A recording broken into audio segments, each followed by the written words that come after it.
ফিরে এলাম বিরতির পর। বর্ডার গোলচক্কর এলাকায় অশান্তির পরিবেশ কায়েম করার চেষ্টা চলছে, অভিযোগ দুষ্কৃতীদের দিকে, এবং এই অভিযোগে সরব হয়েছে সিপিএম নেতৃত্বরা। সিপিএম এর প্রতিনিধি দল আজ বর্ডার গোলচক্করের বেশ কিছু অভিযোগকে সামনে রেখে এসডিপিওর সঙ্গে দেখা করলেন এবং তাদের যে দাবি, তাদের যে অভিযোগ রয়েছে সেই অভিযোগ তুলে ধরলেন এসডিপিওর সাথে। যদিও সিপিএম সদর বিভাগীয় কমিটির পক্ষই এই বিশেষ উদ্যোগ।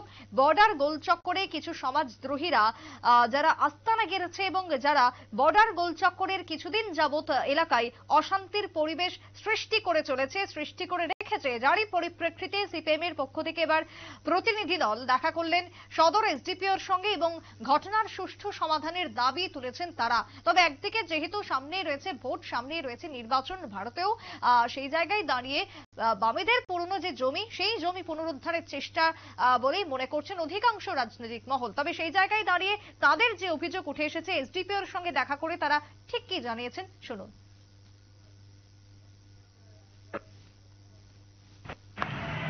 কয়েকজন সমাজদ্রোহী মিসক্রিয়েন্ট, এরা সমস্ত এলাকাটার মধ্যে মানুষের ভেতরে ভয় ভীতির পরিবেশ তৈরি করছে। ইতিমধ্যে ৩-৪ জন নিরীহ মানুষকে তারা মারধর করেছে। যারা আক্রান্ত হয়েছে তারা পুলিশের কাছে এফআইআরও করেছে, বিচার চেয়েছে।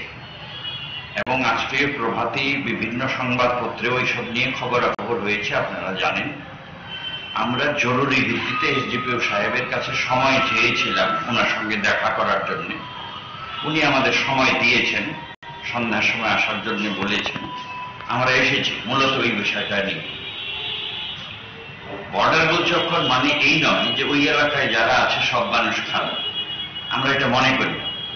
বর্ডার গোলচক্কর এলাকায় বহু বিশিষ্ট মানুষ আছেন, ভালো মানুষ আছেন, ভদ্রলোকরা আছেন। মূলত ৩ থেকে ৪ জন সমাজদ্রোহী, এরা সমস্ত এলাকাটার মধ্যে ভয় ভীতির যে পরিবেশ তৈরি করে রাখছে। আমরা মাননীয় এসডিপিও সাহেবকে এটাই বললাম, আবেদন করলাম, যাতে তাদের বিরুদ্ধে প্রশাসনিকভাবে আইনিগতভাবে ব্যবস্থা নিয়ে এলাকার মানুষের যে ভীতির পরিবেশটা দূর করা হয়। এসডিপিও সাহেব আমাদের বলেছেন, কথা দিয়েছেন, এলাকা শান্তি শৃঙ্খলা ফিরিয়ে আনার জন্য উনি ভূমিকা নেবেন। পুলিশ প্রশাসন যাতে ভূমিকা নেয় উনি এসডিপিও হিসাবে সেটা দেখবেন। তো আমরা বলেছি যে আপনার দিক থেকে আমরা আশা করি এলাকার শান্তি শৃঙ্খলা ফিরিয়ে আনতে আপনি ভূমিকা গ্রহণ করবেন। মূলত এই কারণেই আমরা এসেছি।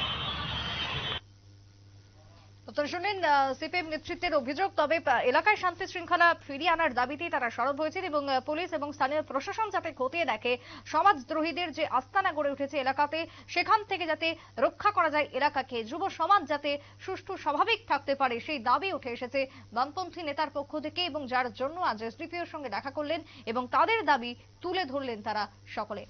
একটা বিরতির পর ফিরে আসছি, সঙ্গে থাকুন।